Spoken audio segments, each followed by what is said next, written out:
ونستغفره ونؤمن به ونتوكل عليه ونعوذ به تعالى من شرور أنفسنا وسيئات أعمالنا من يهده الله فلا مضل له وما يضلل فلا هادي له وأشهد أن لا إله إلا الله وحده لا شريك له وأشهد أن سيدنا محمدا عبد الله ورسوله صلى الله عليه وسلم أرسله الله بشيرا ونذيرا بين يدي الساعة ما يطع الله ورسوله فقد رشد وما يعصي الله ورسوله فإنه لا يضر إلا نفسه ولا يضر الله شيئا. أما بعد، معاشر المسلمين، أوصيكم ونفسي أولا بتقوى الله عز وجل. إن الله تعالى يقول بعد أعوذ بالله من الشيطان الرجيم: يا أيها الذين آمنوا اتقوا الله حق تقاته ولا تموتن إلا وأنتم مسلمون. يا أيها الناس اتقوا ربكم الذي خلقكم من نفس واحدة وخلق منها زوجها وبث منهما رجالا كثيرا ونساء واتقوا الله الذي تساءلون به والأرحام إن الله كان عليكم رقيبا. يا أيها الذين آمنوا اتقوا الله وقولوا قولا سديدا يصلح لكم أعمالكم ويغفر لكم ذنوبكم ومن يطع الله ورسوله فقد فاز فوزا عظيما. إن أصدق الحديث كتاب الله وخير الهدي هدي محمد صلى الله عليه وسلم وشر الأمور محدثاتها وكل محدثة بدعة وكل بدعة ضلالة. As to what follows, today I'm delighted to see so many faces of brothers that I haven't seen for some time, because obviously you work in different areas and you pray elsewhere. And in fact, I'm delighted to see so many of the kids and youth among us, because normally they are in school and obviously they pray at school or in some other location. Today, in fact, feels like a day of Eid. And we thank Allah subhanahu wa ta'ala for the fact that every Friday is, for Muslims, a day of Eid. And this Friday, they say, is a Good Friday. And it turns out to be that it is a Good Friday for us as well, that we have an opportunity to see some of our old friends and to feel like the Jama'ah as strong as we are. On an occasion like today, it will be interesting and useful to focus on the message of Isa alayhi salam as found in the Quran, so that we can understand what this day is about, how it originated in history, why do our Christian friends feel that this is an important day, and how do we give the message of Islam, the message of Isa alayhi salam, back to those who changed the religion of Isa alayhi salam. When we look into the Quran, we see that Isa alayhi salam is mentioned regularly in this glorious book. In fact, the name Isa is mentioned 25 times in the Quran, whereas by comparison, the name Muhammad sallallahu alayhi wasallam occurs only 4 times. And the 5th time if we count the mention of Ahmad as the name of our Prophet sallallahu alaihi wasallam. Of course, the whole Quran is about the life and teachings of the Prophet Muhammad sallallahu alaihi wasallam. That whole message was delivered to him, and then he delivered that to others. So the count of the names is not to show the importance relative between Isa alayhi salam and Muhammad sallallahu alaihi wasallam, but at least the fact that his name, the name of Isa alayhi salam, is mentioned so often in the Quran means that the Quran is also a book about Isa alayhi salam. And that means that Muslims reading the Quran as the book of Allah subhanahu wa ta'ala cannot be Muslim without believing in Isa alayhi salam. And that's an important point, because when we speak to our Christian friends, they may get the impression that Muslims do not believe in Isa alayhi salam, because they're accustomed to the idea that they are the only ones that believe in the Prophet Isa alayhi salam. They are familiar with Jewish history. And in Jewish history, Isa alayhi salam has been mentioned but denounced. In some of the Jewish writings, in fact, Isa alayhi salam was said to have been born through an illegitimate means. And that explains why the Quran says about their qawlihim buhtanan azima. This is a great calumny that they said against the mother of Isa alayhi salam. So we have one set of people saying that Isa alayhi salam is bad, and the Quran defending Isa alayhi salam and saying, no, Isa alayhi salam and his mother are free of any such blame. So then it turns out that Muslims are believers in Isa alayhi salam, and we have to make this known. The Quran in Surah Al Imran and in Surah Maryam, in fact, detailed the story of Maryam and how she is given the message by the angels that she will have a son.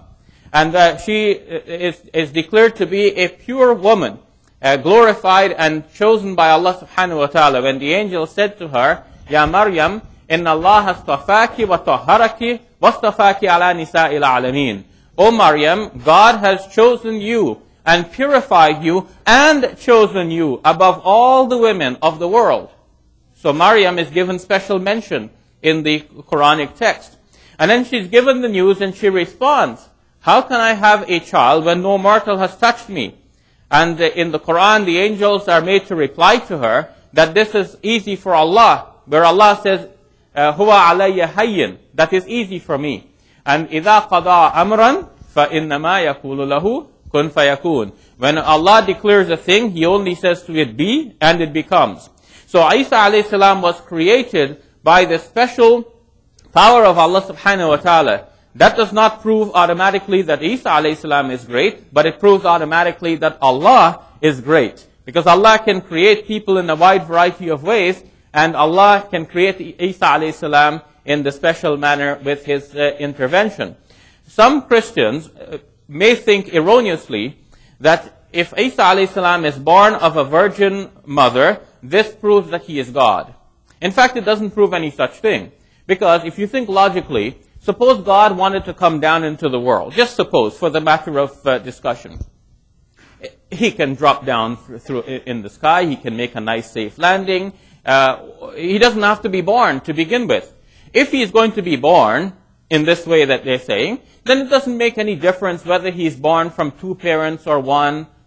What difference does it make? He's God from the beginning. He still remains God no matter the manner of his entry.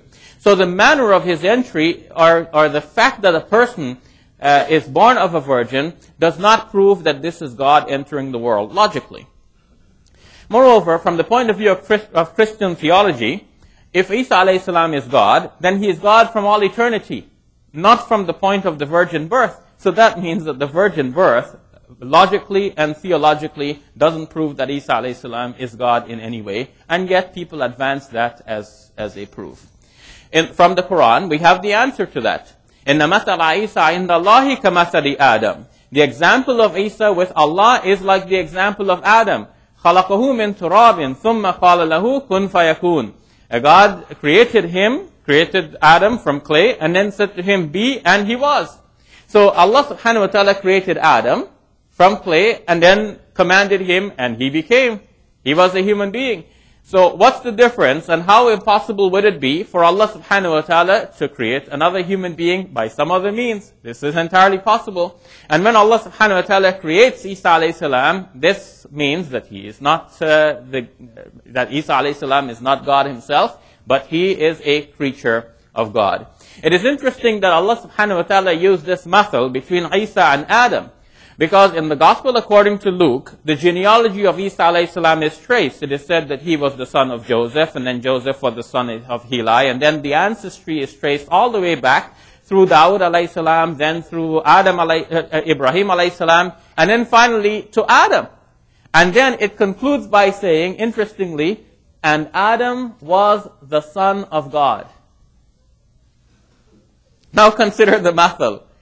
That the mathal of Isa with Allah is like the mathal of Adam with Allah. So now, if this whole genealogy is saying that Isa was the son of Joseph, who was the son of Heli, all the way up to the son of David, and then going on up, that was the son of Abraham, and then going all the way up, that was the son of Adam, and then Adam was the son of God. That shows that in the Bible, it is possible to call a human being the son of God, if that human being is under the special graces of God. It is a metaphorical statement. It's like somebody saying to a young man, my son. It means I care for you, I respect you, I love you, and I want you to do this something for me, usually. Somebody says, my son. It doesn't mean that literally he is your father. And in this case, if Adam is called the son of God, and then all of the sons way down to Jesus, alayhi salam, that means that to call him son of God does not mean literally that he is the son of God. So when one ponders these passages from the Bible and the logic of the whole thing, one realizes that Isa alayhi salam was a human being. Historians today studying the life of Isa alayhi salam are very clear that he was born in a Jewish milieu. He was a member of the Jewish community who worshipped at the temple. They subscribed to the idea that there is only one God. And his immediate followers after him continued to hold the same idea. They believed in one God, and they prayed in the Jewish temples.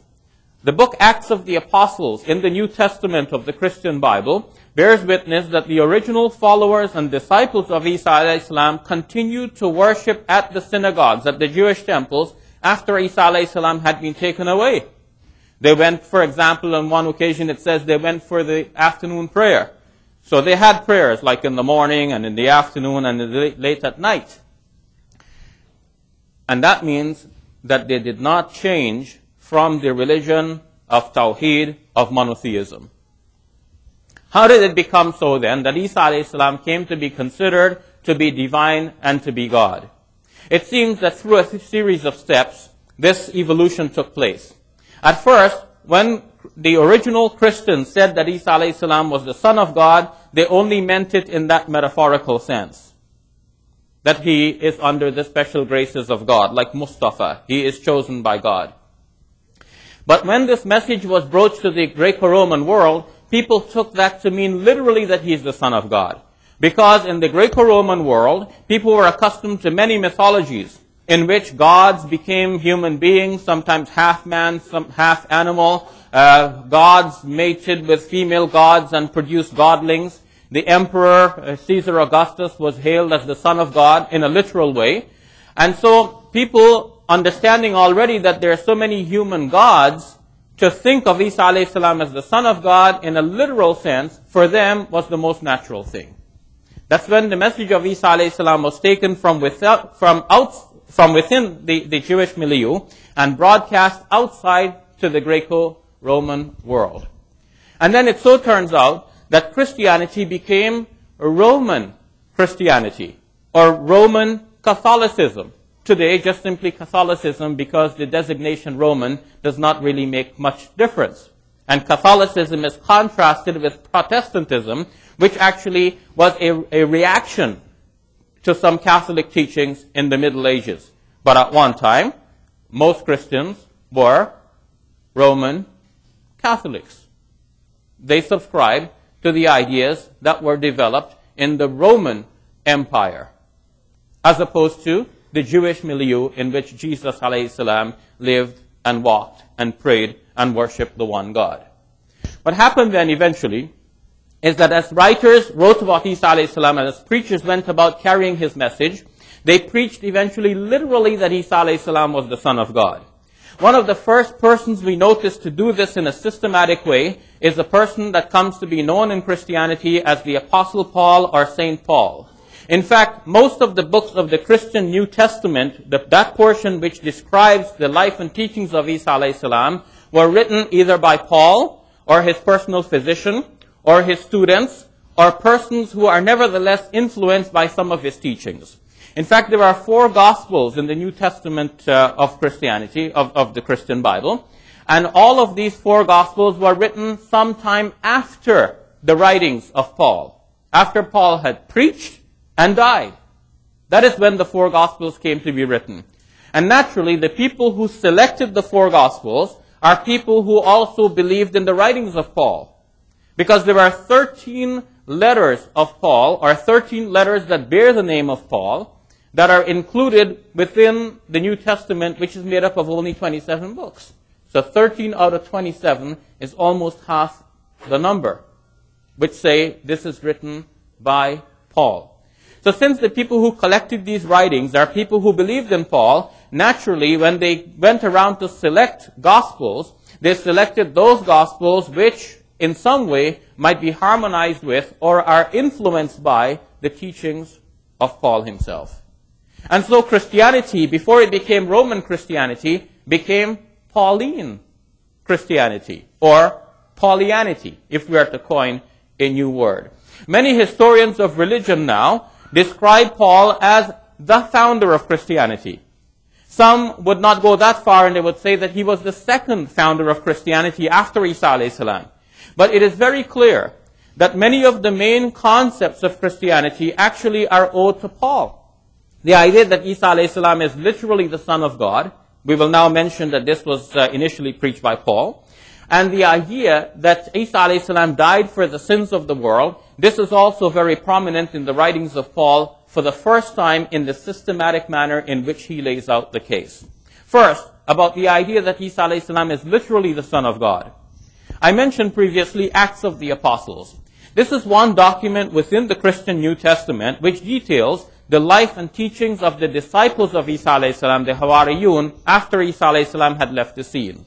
I mentioned that this book tells us that the Hawariyun went into the synagogue and they prayed. So they were worshipping according to the rules of monotheistic worship. They were preaching that Isa alayhi salam is the Messiah, according to the last verse of chapter 5 of this document. To preach that Isa alayhi salam was the Messiah is nothing strange to Islam, because Messiah corresponds to the Arabic al-Masih, and the Quran declares that Isa alayhi salam is al-Masih Isa ibn Maryam. He is the Messiah, Jesus, son of Mary. The details of this word would be too much for me to explain within this short khutbah, given the remaining time. So we'll leave that for a moment, except to say that many of our Christian friends think that Messiah means God. And that's incorrect. The term Messiah corresponds to the Greek Christos, from which they get the word Christ.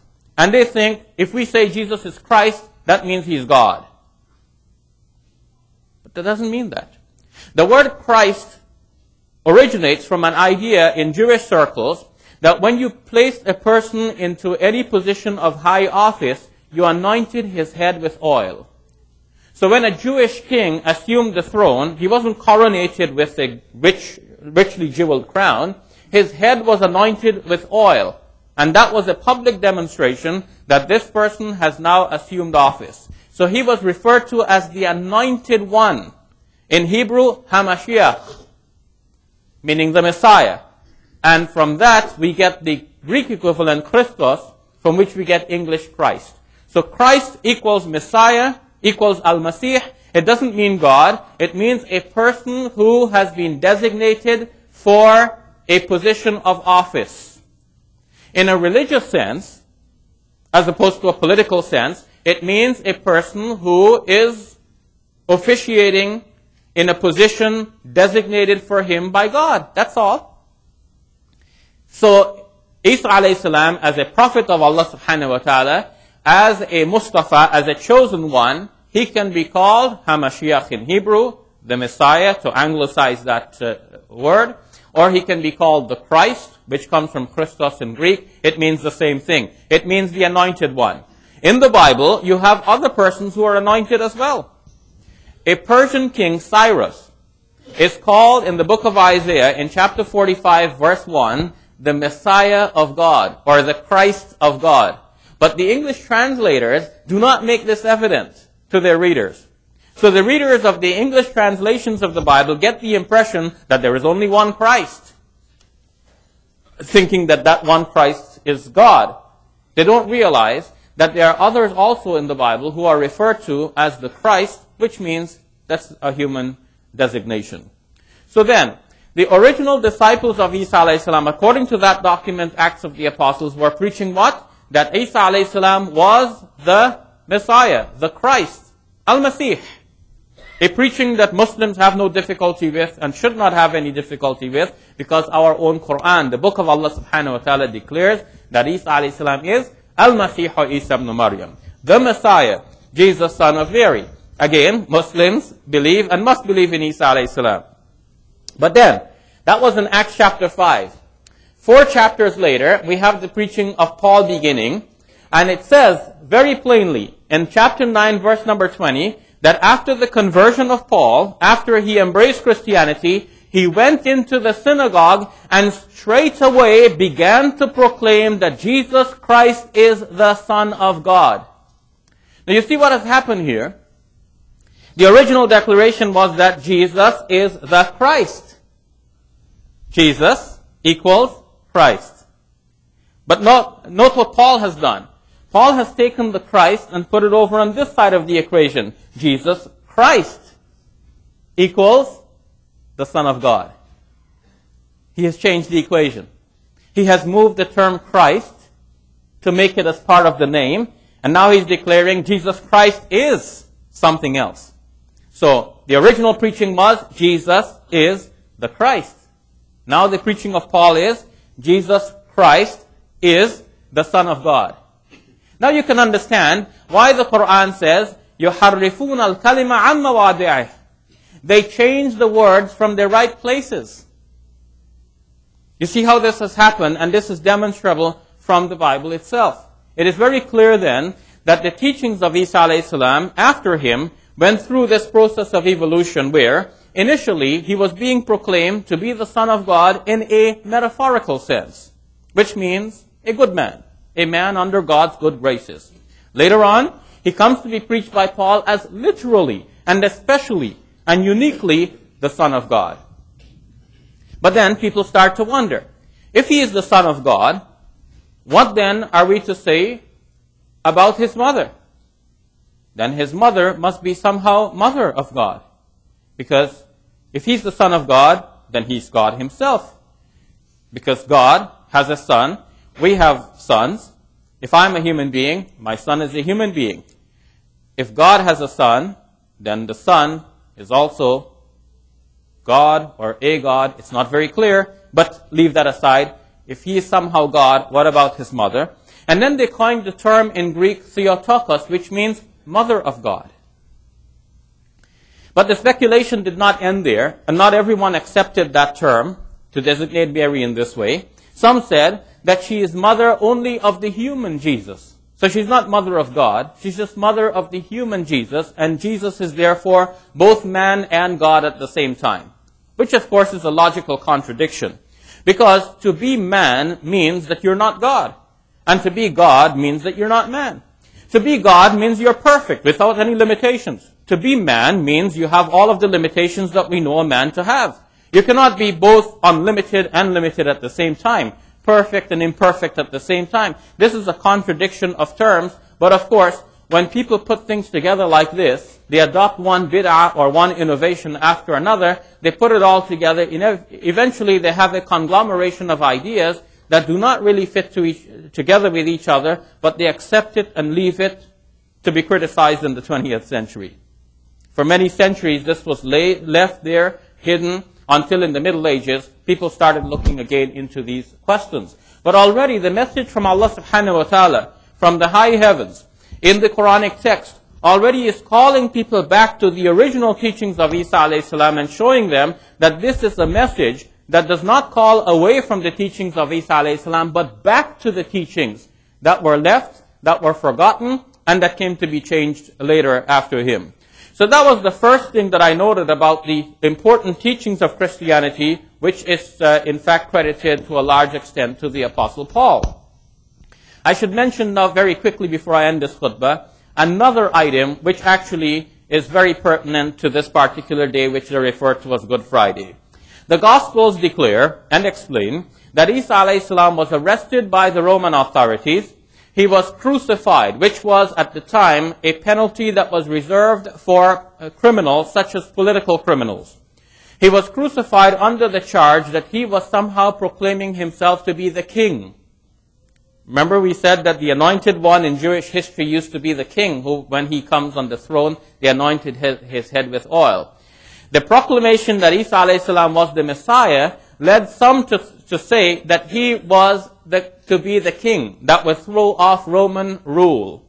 Today, Christianity poses as a non-political entity. But in fact, the very roots of Christianity show that it is highly politically charged. The basic idea that survived in Christianity in the Gospels is that Isa alayhi salam should be the king. And that when he came into the world, it was meant that he would come sit on the throne, throw away the Roman yoke, overthrow the Roman rulers, and establish what is called the kingdom of God. To this day, Christians recite a prayer that they refer to as the Lord's Prayer, which ends by saying, "Thy kingdom come, your kingdom come here." They want God to bring his kingdom, his rule. They want the Sharia of God to be established on earth, and they're praying for that continuously. The basic idea in the Gospels was that Isa alayhi salam was to be this Messiah, the king, they said, to rule and to enact the law of God on land, thus throwing over the Roman rule. But the Romans, when they heard about this, decided to finish his life. They put him on a cross. This is how the Gospels relate. Further, that when he died on the cross, he was taken down, he was put in a tomb, which is not buried 6 feet under, which would definitely kill him, but put in a tomb, an airy chamber.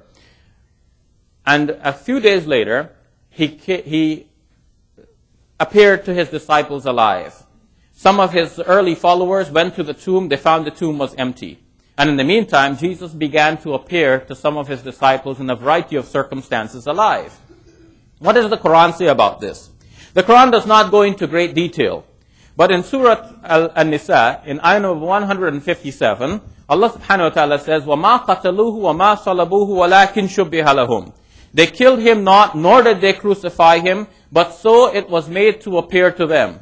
The details are not specified in the Quranic text. But now, if we were to engage in dialogue with our Christian friends, they are going to say to us, look, our Gospels show that Isa alayhi salam definitely died. How can the Quran deny this? So then we can question what the Gospels say. Do you have any clear evidence in the Gospels showing that Isa alayhi salam actually died? The answer is no. Because usually crucifixion took several days to kill a person. And Isa alayhi salam, according to the Gospels, was on the cross only for a few hours. Remember, crucifixion does not pierce any vital organ of the person. Usually a person hangs there for a few days until he eventually dies through exhaustion and shock that results from that exhaustion. But if he was there on the cross only for a few hours, there is some doubt remaining as to whether or not he actually died.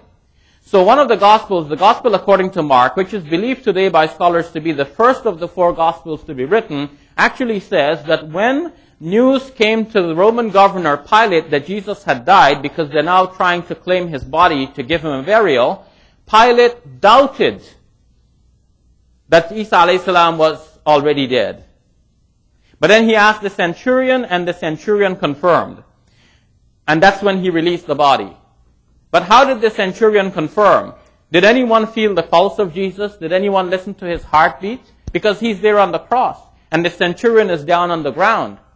So the centurion's witness that Isa alayhi salam had already died is based on the outward appearance, not on an actual verification, like they might do on CSI or something, to make sure that the person is actually really dead. Moreover, the centurion by this time was already a believer in Isa alayhi salam. He declared, according to one of the Gospels, this man was innocent. So he does not want Jesus to be killed. Does the Roman governor Pilate himself want Jesus to be killed? According to the Gospels themselves, Pilate did not want Jesus to be killed. He kept saying to the Jewish folks, I find this man innocent. I find no crime in this man. One occasion after another, he comes out to them, says, look, I've talked to him, I've interrogated him. This man is innocent. I find no crime in him, nothing that makes him deserving of death. But they kept shouting, crucify him, crucify him. Until finally they said, if you don't crucify him, we will report you to Caesar. The idea being, it gave the go-ahead for Isa alayhi salam to be crucified.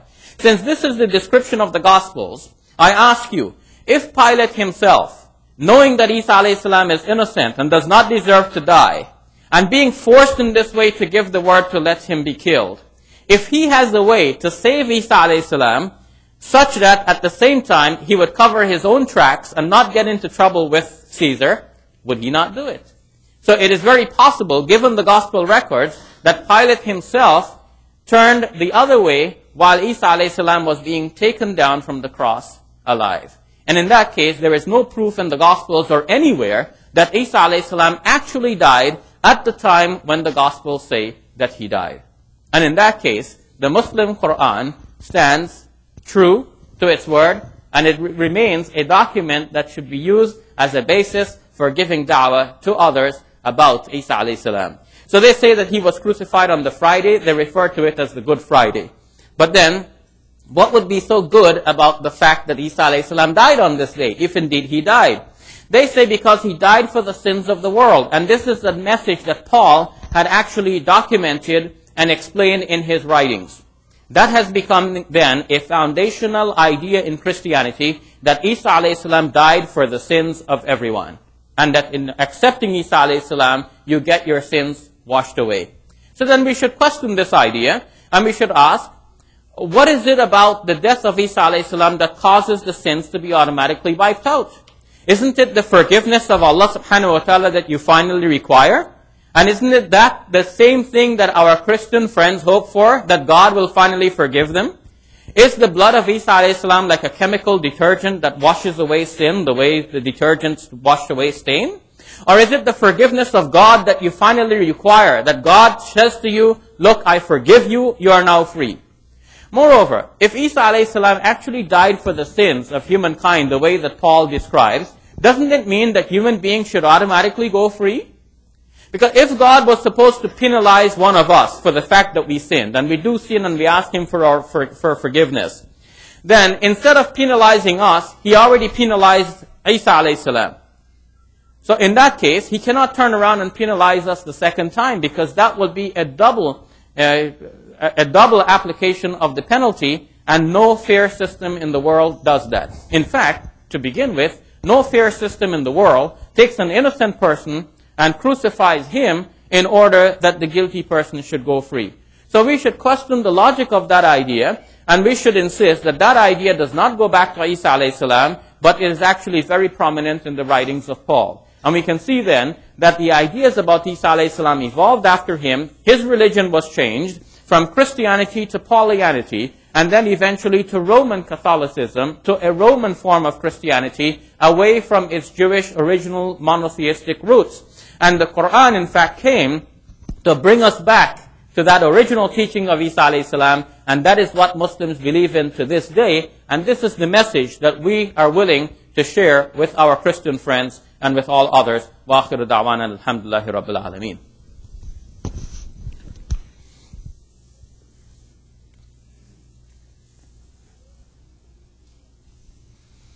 Brothers, if you can move in a bit more. Some of the brothers are standing there. Let's just have a place to come in. Just try to move in a bit more, as much as you can. Shukran.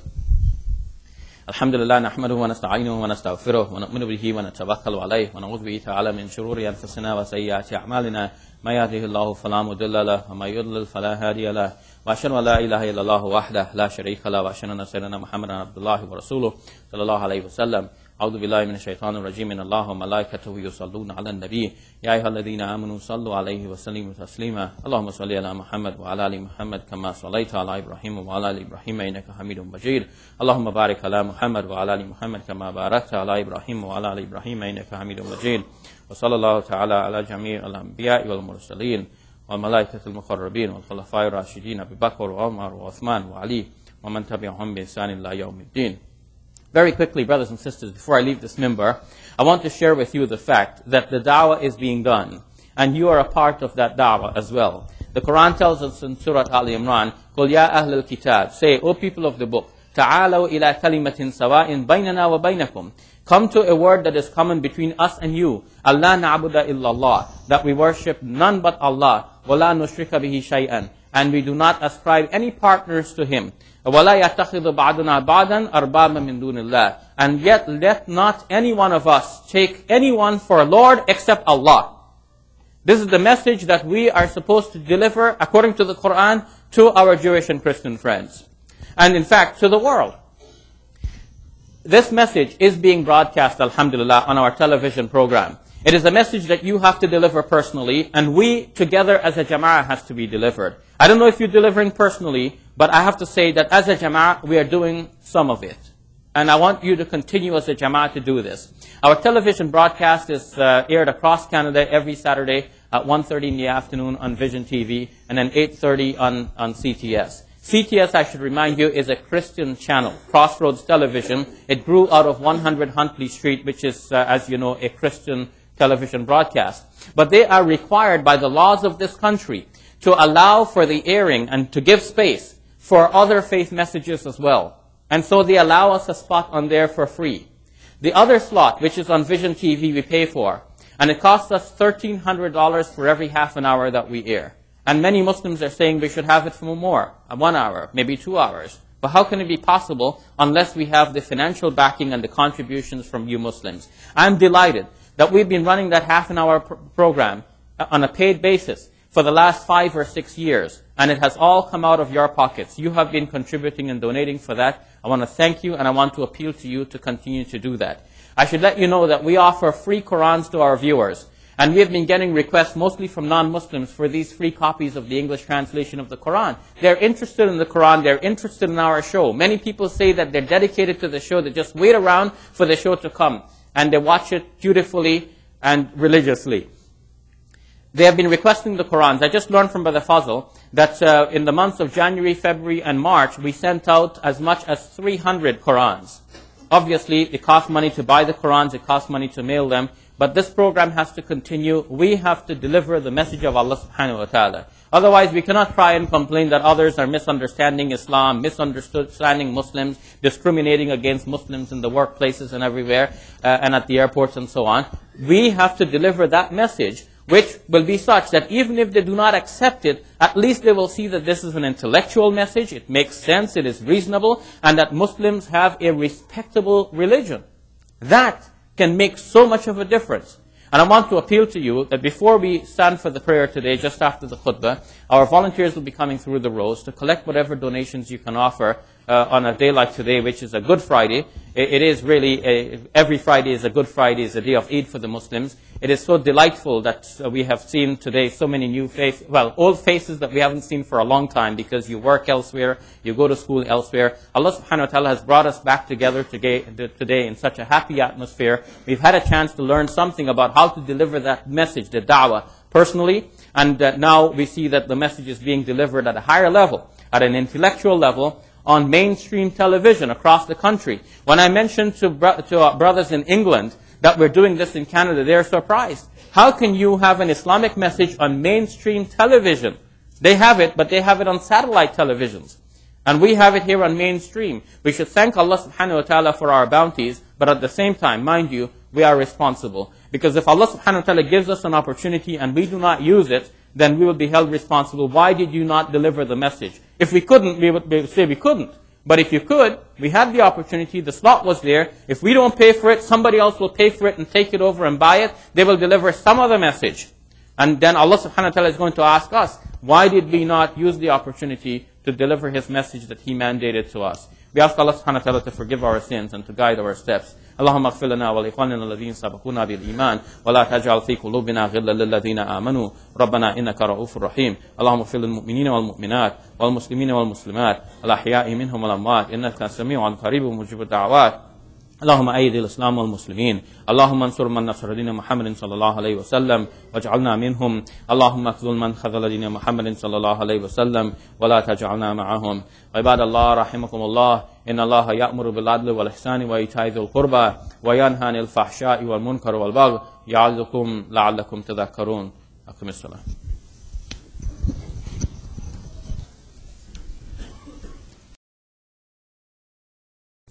Nile on the other side. In fact, more than this, Islam spread all the way along the North African coast, taking up all of those countries like Egypt and Libya and Tunisia and Algeria and Morocco. And then Islam, in fact, or Muslims, we should say, rather, went through the Strait of Gibraltar into Spain. At that time, of course, it may not have been called Spain. Muslims would call that region Andalusia. And the place where they entered, the entry point, is actually called the Strait of Gibraltar. It's named after the man who went there, Tariq ibn Ziyad. And that place came to be known as the Jabal of Tariq, Jabal of Tariq, the mountain of Tariq. From Jabal of Tariq, that name, we get, in short, Gibraltar, which is easier for English-speaking people to pronounce, rather than Jabal of Tariq, but it's Gibraltar. That's where the Islamic influence is seen in the name of a place. And Muslims, of course, continued to live in Spain and to dominate Spain in terms of the Muslim rule up until 1492, when Ferdinand and Isabella joined forces and sacked the Muslims from that region. And then we have on the eastern side, Islam continuing to advance, and within a very short time, Islam would go as far as India. In fact, within the first century as well, a certain young man, Muhammad bin Qasim, went all the way to India, and he established some Muslim presence there. But the Muslim presence would pick up more fully eventually after many centuries. We have eventually the development of what we call the Abbasid Caliphate.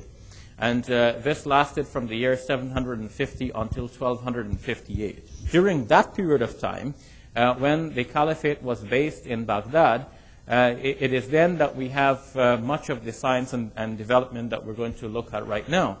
And in the year 1258, we see that the Mongols, starting with Genghis Khan and then some of his sons, invading the entire region, spreading their powers throughout that eastern part of the Islamic Empire, and eventually coming and sacking Baghdad in the year 1258.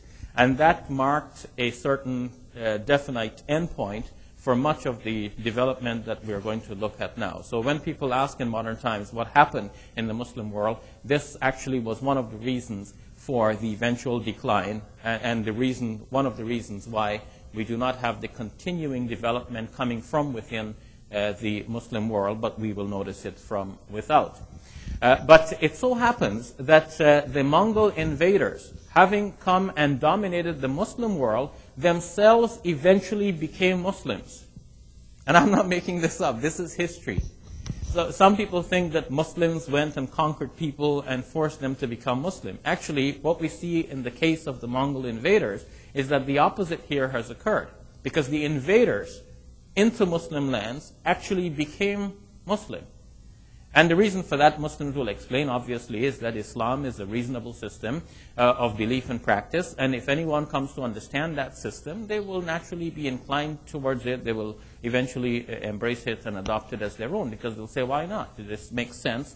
Why should we not do that which makes sense?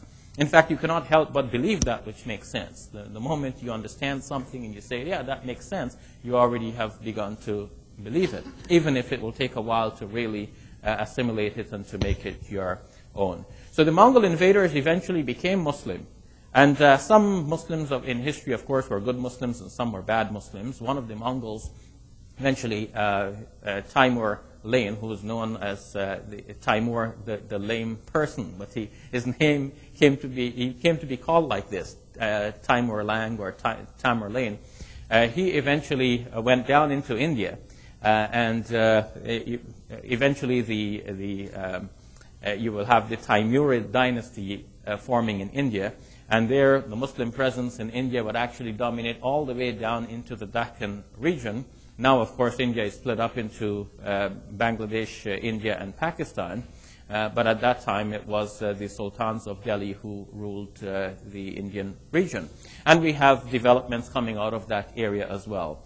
So up until the Middle Ages, the late Middle Ages, Muslims were, in fact, the dominant power for a large part of the world, starting from the Maghreb, Morocco, all the way in the west and up into the Iberian Peninsula, where we now have Spain and Portugal, and going all the way east, including India, and up into Afghanistan, up until the Oxus River, which feeds into the Aral Sea. If one looks at the map of the eastern part of the world, one will see that this is a complete stretch, leaving out China on the other side, that Muslims have dominated this large region. Now, if Muslims were the world power at that time, you can well imagine that they will have all kinds of developments of science and technology and so on. That would be natural. So it's nothing special for the Muslim people here that they had all of this. It's just that they were a large empire, and it is natural that out of such a large empire, they should have all of these developments. But what is also interesting to notice is what has been pointed out by an Indian scholar, Maulana Wahiduddin Khan, in a book entitled Islam, the Founder of the Modern Age, is that a certain approach to the things around you can make a difference, whether or not you will develop scientifically. He said that in the ancient world, when people were afraid to touch things and to examine things, when they thought that everything is God and God is in the things, then they could not examine them and study them scientifically. But Islam came and taught us that there is only one God, and everything around us actually has been created by that one God and subjected to us for our use as a sacred trust. So nowadays, modern people talk about environmentalism, and they ask you, can you abuse and damage the environment? And the Muslim answer is no, because everything for us is a sacred trust. It is, to use the Arabic word, it is an amana. Something that you have to use in the way that is permissible and then deliver it back to God in the best way possible. But the very fact that it was subjected to us, as the Quran says, سَخَّرَ لَكُمْ, God has subjected these things for you, for your use, meant that we can use them and thank God for them. And the fact that we can use them meant that we can try to learn how was the best possible way to use them. And that meant just studying the things that are around us. And so Muslims began to study things, opening them up, examining them up, studying them from all different angles, because the things themselves were not sacred. It is only God that is sacred. Moreover, the Quran, in fact, encouraged Muslims to learn, to think, to study, to examine. The Quran, for example, began with the first revelation given to the Prophet Muhammad, peace be upon him, saying to him, Iqra, which means read. So that was a command to read. And then another following revelation said, Noon wal qalami wa ma yasturun. Noon, and by the pen, and that which it inscribes. So there is a mention of reading, and there is a mention of writing as well. In fact, even in the first revelation, you will recall, there is a mention of writing as well. Allama al-insana ma lam ya'lam. God taught man that which he did not know, but how? Allama bil qalam. He taught man by the pen. When scientists now study evolutionary biology, and they think about what makes human beings so special, well, one of the things they come up with is the fact that human beings have language. We communicate via oral communication. We have language. And the fact that we have that is mentioned as one of the blessings in the Quran as well. خَلَقَ الْإِنسَانِ عَلَّمَهُ الْبَيَانِ. God created human beings and taught them speech. So the fact that we can communicate in this way, we can read, we can write, all of these are blessings of God that are to be celebrated according to the Quran. So the Quran holds knowledge in very high esteem. The word aql in the Quran is used again and again, which means intelligence. And the Quran calls upon people to use their intelligence. And as for the people who are not turning towards God, God is asking, أَفَلَا تَعْقِلُونَ? Do you not use your intelligence? And Surah Al-Mulk in the Quran says that when people eventually are entering the fire of hell, they will say, لَوْ كُنَّا نَسْمَعُ أَوْ نَعْقِلُ مَا كُنَّا فِي أَصْحَابِ السَّعِيرِ. If we had only listened or used our intelligence, we would not have ended up as people of the fire. Which means that from the Muslim point of view, the use of the intelligence actually will save a person from falling into the wrong path and falling into the eventual unfortunate place. So there are two things, the sama' and the aql, listening and using intelligence. The two are balanced in the Quran. And one refers to listening to that scriptural revelation which God has given us, the Quran, for example. And two is using that God-given intellect which we have. So these are some of the reasons why Muslims could have advanced very quickly and rapidly over and above people in other parts of the world who, if they did not have as great an empire as the Muslims had, were nevertheless encumbered by some superstitious beliefs which made it impossible for them to study, and they did not have that impetus to learn, to study, to grow, like the Quran said, Siru fil ard, travel in the earth and see how God has started the creation. Travel and see how God has dealt with people. So we are being encouraged to study archaeology, to study history, to study the development of life, and so on earth. So let's look at some of the pictures which I have to show you here very quickly. If I can just start that here. So this here, the picture is not very bright, but you can see that these are stacks of books. So this is a library, an ancient one, and the Arabic writing shows that this comes actually from an Arabic book that illustrates how they used to keep the libraries. Nowadays, of course, we stack the books in an upright manner, but in those days the books were not so very tightly bound. to make it possible to stack them in our way, and so they stack them one upon the other, where you can see that the shelves are many, and these people are concerned with many books. Well, of course, that's how scholarship develops. Without books, scholarship does not develop, and Muslims had a very early and intense interest in books. And of course, there were writers of these books as well. This is a book, actually, it's called Kitab al-Khwarizmi here. It's an old Arabic book, Kitab al-Khwarizmi. It's named, or this is a book written by a great mathematician from the eastern part of the Muslim empire, from Khwarizm, and so he's called al-Khwarizmi. And from this man's name, we get the word algorithm. Khwarizmi, algorithm. Algorithm is a branch of mathematics today. It is because his book and his study of mathematics has been so influential and passed on to the rest of the world. In fact, the title of this book, the Kitab al-Khwarizmi, is Kitab al-Jabr wal-Muqabala. Kitab al-Jabr. So the first part of that title, Kitab al-Jabr, from al-Jabr we get algebra, which of course is a branch of mathematics as well that is known today in our modern world. We should add that the numerals we are using today, we refer to as Arabic numerals. Did you realize that? The way we write our digits from 0 to 01 up to 9, we refer to them as Arabic numerals. You can check any English dictionary, Arabic numerals, and that's what you will notice. That's what these digits are called. So why are they called Arabic numerals? Now that's a mystery.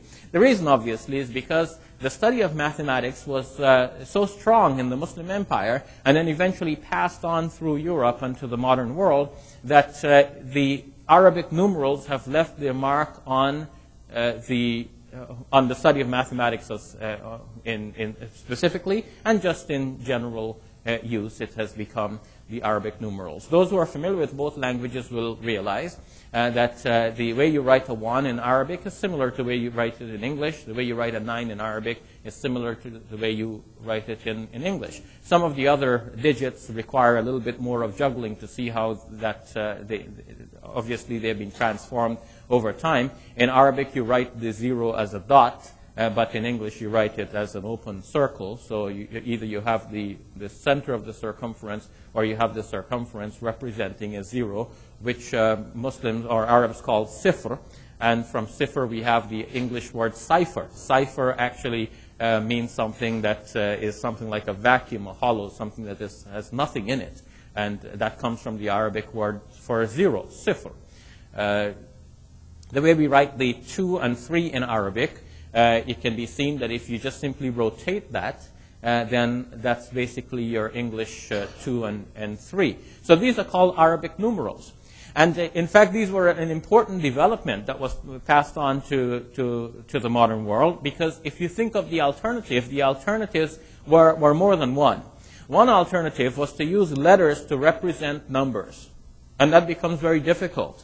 You know, the Bible actually is written whenever in the original or the earliest copies of the Bible that we have today, whenever a number appears, it was never written as a number. It was written as, the number was represented as a word. A word represented a number. And the way that works, those of you who are familiar with Arabic will know of the abjad system, where Alif represents 1, Ba represents 2, Jim represents 3, and Dal represents 4. And then you go Hawaz, Futti, Kalamun, and so on. So each letter of the alphabet represents a number. So if you write a number as a letter of the alphabet, imagine what happens when you try to do computations.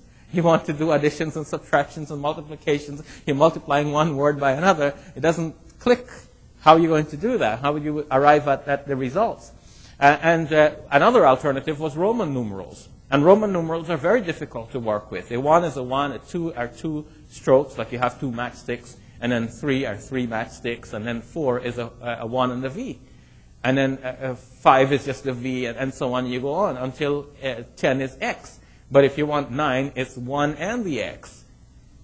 It gets very complicated until you get to C for 100 and so on.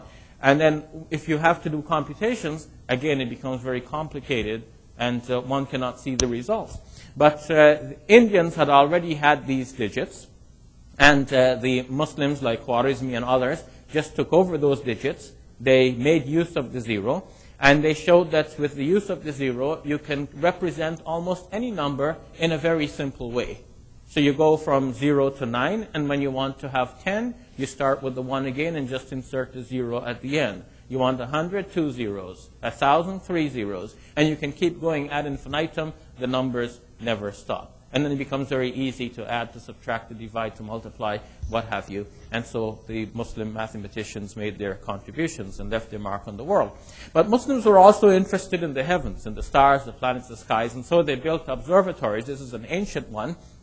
And of course, this has a more sort of modern appearance.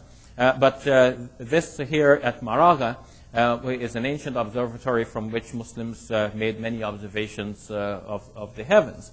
And here we see a diagram showing scholars sitting around with their instruments, and they are studying. The books here, the books are stacked up, and each is shown handling something, dealing with science and astronomy. And you notice how they're studying the world. This is a very ancient depiction, and yet it shows that they had an understanding that the earth is spherical.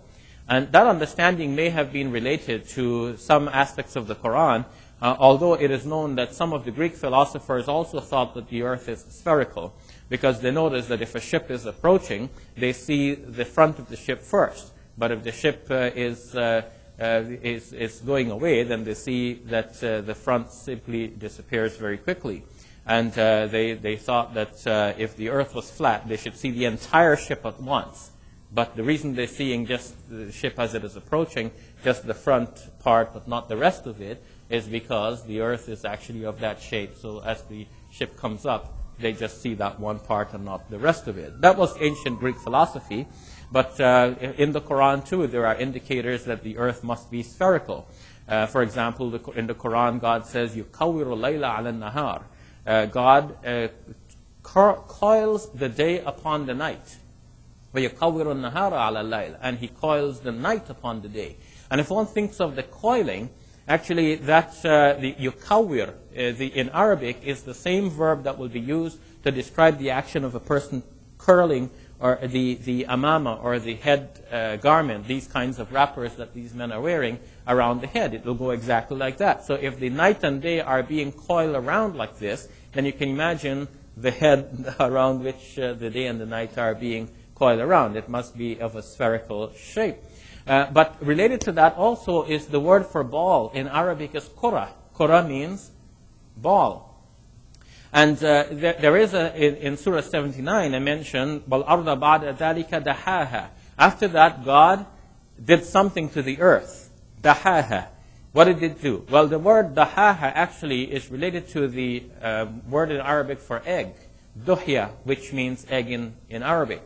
So it looks like from that verse, there is an indication that God shaped the earth like an egg. Today we know that the earth is not exactly precisely spherical because it is flattened at the poles and slightly bulging at the equator.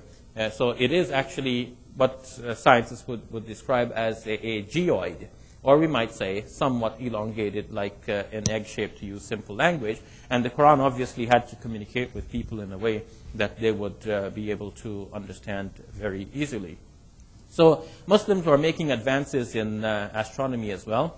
And because Muslims had to figure out the time and direction of their prayer, because obviously when we line up here, our intention is that we're facing towards Mecca in Saudi Arabia. So if you think of Muslims all over the world, all lined up like this, theoretically, each one is on a very large circle with Mecca in the center. It doesn't look like a circle here because when you take a small segment of a large circle, it looks like a straight line. And for practical purposes, obviously, we have it as a straight line. But that meant that Muslims, wherever they are, needing to face Mecca, had to figure out their directions.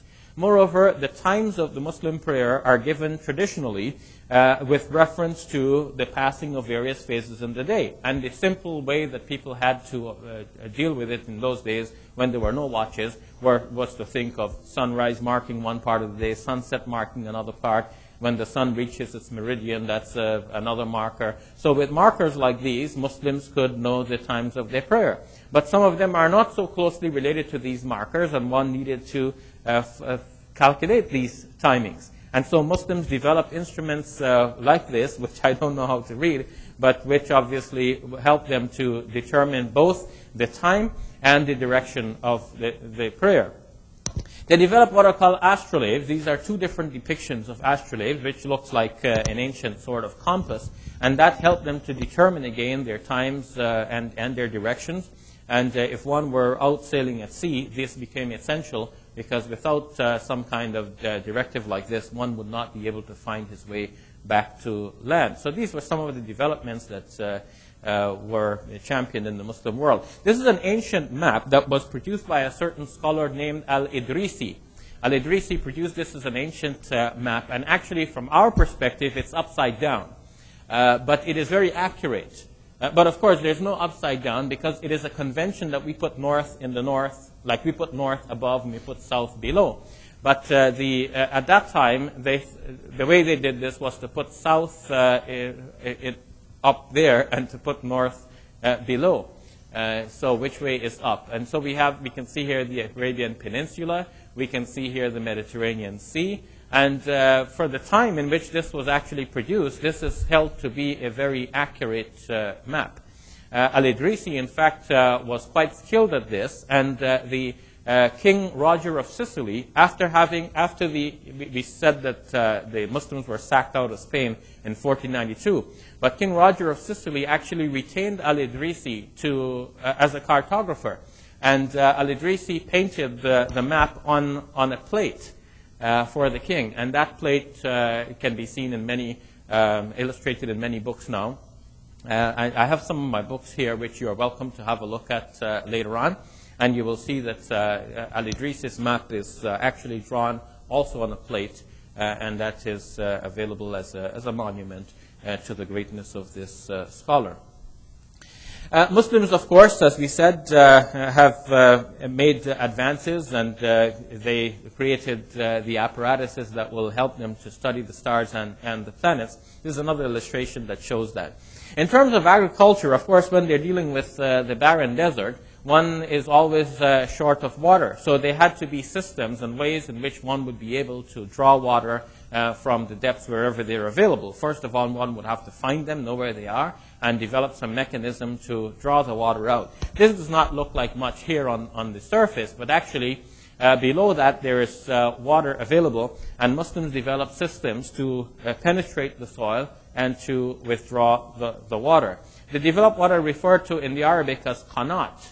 Qanat, and from that word we get canal, and even channel, a way in which the water will be drawn up. In fact, now in the Arabic language, the television channels are called qanats.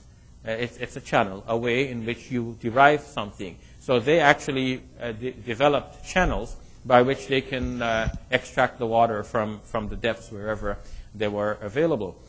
I've already said that the Muslims very early were studying the globe, because they understood that the earth is spherical, and this is from about the 16th century.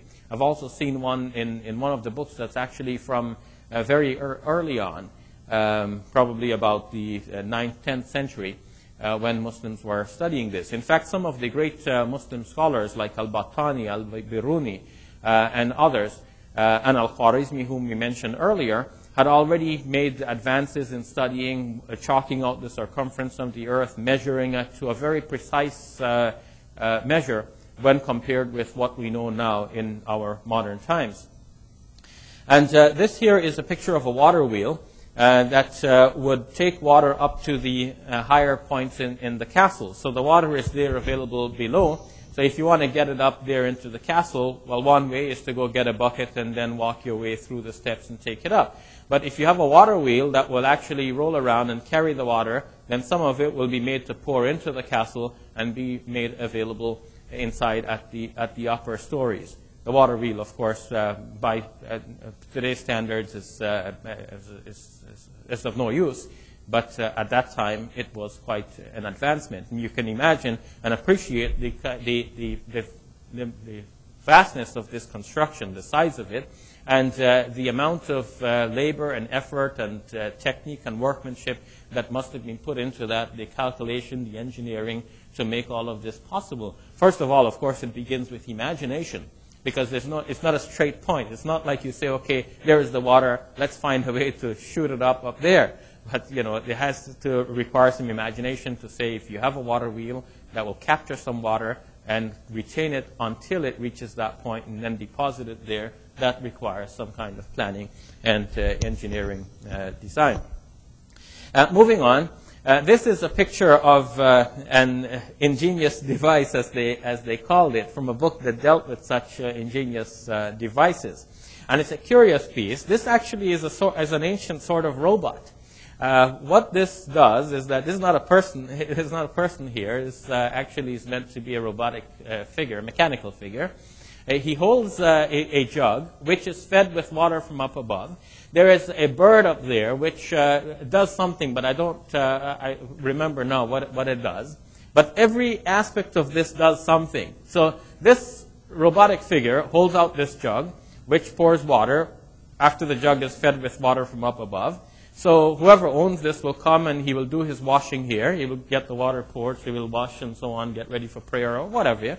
And when he's finished washing, obviously the water from the jug is now filling up this cistern, but there is a duck here that drinks the water. See, when you initially, to be practical, you just do what is needed just to get what you wanted. Here, people want water to wash. So initially, you just find a way to dip the water and wash. But after you've done that for a while, if you have an imaginative mind, you start looking at ways of improving it and even of making it aesthetically pleasing, to make it something fancy. So you look at it and you appreciate it. And so this is how they toyed with things. So you have a duck here that drinks the water, and then the water here comes into this trough, which then raises this object, which is tied to this hand, so that this hand will eventually raise up to offer a towel and also a comb to the person who has just finished washing. That's a curious device. And this one had more of a practical and necessary purpose. You see, in the ancient world, they treated people by adjusting the humors in their body. That's where we get the word humorous from, that a person is humorous. He seems to have the right amount of humorous fluid in his body. So they adjusted the fluids in a person's body, 4 different fluids that they understood from ancient times, going back to Galenic medicine from the Greeks. And when they cupped the person to remove some blood, they wanted to measure how much blood they're taking. So the blood will be collected here.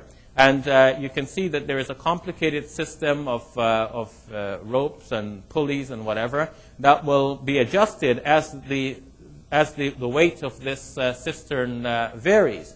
And that will cause these mechanical figures up here, these scribes or writers, to inscribe or to point to a certain measure to indicate how much blood has been withdrawn from the person already. So, both of them, he would have something here that he is showing, and he has something here that he's indicating. Of course, these are mechanical figures. So that shows that Muslims here had quite a scientific mind. They had an inventive spirit and great imagination. I don't know how well these things work, by the way, but that shows that they wanted to do something, at least. Here is a diagram showing a chemist at work, actually. One, of course, to mix medicine and so on required all of the apparatus, and this illustrates that Muslims were doing that. Now, today, of course, all of this would seem like commonplace. Like, what's the big deal if somebody was mixing chemicals and making medicine and so on? But as Fiona MacDonald pointed out in her book, the Collins Gem History of the Muslim World up until 1500, I believe I have a copy of the book right here. It's actually the thinnest here. You can have a look at it later on. At this time, when Muslims were making these kinds of advancements, in Europe at the same time, they were in the Dark Ages. And instead of treating things medically, they had the idea of, like a person is jinn possessed, or there's some magic working on the person, and all you can do is pray to God and hope that the person would feel better. But you do not have medical ways of treating the person. In fact, if one goes to the writing of some of the Muslim scholars from that time, you will find some humorous examples of how a person would be treated as compared in the Muslim world with the way in which they would be treated in Europe. Like a lady comes and has some problem, and they open her head and rub salt in it, and they think that this way they'll get rid of whatever jinn or genie or demon is possessing her. And she comes to the Muslim physician, and the Muslim physician starts treating her, and she gets better. And then she goes back to the European doctors, and they say, no, those Muslim guys don't know what they're doing, and they start treating her in the way that they knew best. And the way they knew best obviously eventually leads to her death. So there were two different ways in which people were being treated here.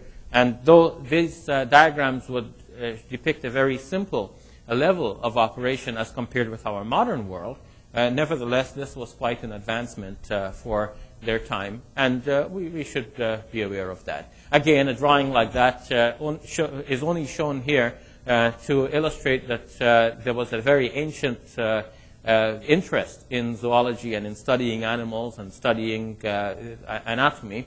But this, of course, again, would be very primitive given our standards. When we come to optics, here we have an illustration of the eye, which by our standards, again, is not accurate. But this is actually from a depiction that is gathered from Galen, an ancient Greek scholar. And what Muslim scholars did to a large extent was that they took the knowledge from the Greek philosophers and doctors and so on, they translated that into Arabic so that they can study them. And then when they studied them, they began to make their own advances in these fields. And then, of course, their Arabic works became eventually translated into Latin and passed on to Europe and then to the modern world. In fact, Al-Khwarizmi, who we mentioned before, while he was making advances in mathematics, at about the same time, we have a certain other scholar who is known in the West as Al-Hazan, Ibn al-Haytham is his Arabic name, who was making advances in the field of ophthalmology. He studied, operated or experimented with 27 different lenses. He studied how vision works. And whereas Euclid prior to him had said that the eyes give out rays which then assist us in seeing, he said it's actually the opposite. It's actually rays of light that bounce off objects that enter the eye that eventually leads to vision. So soon after Al-Hazan, Ibn al-Haytham, Muslim scholars were able to draw a very accurate description of the eye with optic nerves and so on, which is illustrated in some of the books that we have here. And finally, we have diagrams that were prepared by such scholars that illustrated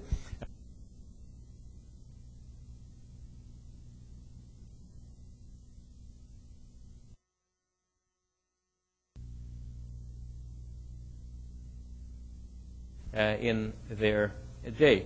So that brings us to an end of the slides that I want to show you. And before I take your questions, I just want to summarize and highlight a few points.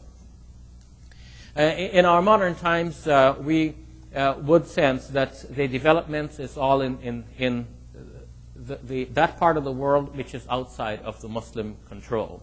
And Muslims, of course, have left countries like Saudi Arabia and other parts of the world to seek a better life in these developing countries like America and Canada and many parts of Europe. And many of the youth who are growing up in these regions, especially given present world events, may be wondering, do we have anything to offer the world or only a lot to answer for? And the fact is that we do have a lot to offer to the world, even if we have some things to answer for. And the answers are very clear. But Muslims in their own fields and wherever they are can continue to make the kinds of advancements that we have noticed our predecessors doing. Each Muslim, wherever he is, in his or her own field, can contribute something to the modern world. Some people are good at some things, some people are good at some other things. Perhaps you're good at math, or perhaps you hate math. If you're good at math, then make advances there. Let your Muslim name shine there. Let people get some benefit from you and realize that Islam has something to offer through a Muslim individual. If you hate math, perhaps you love art. And through your art, you can in fact be of some benefit to someone. You can enhance the world wherever you live. If we think of the storybook characters, there is one storybook character, the monster, that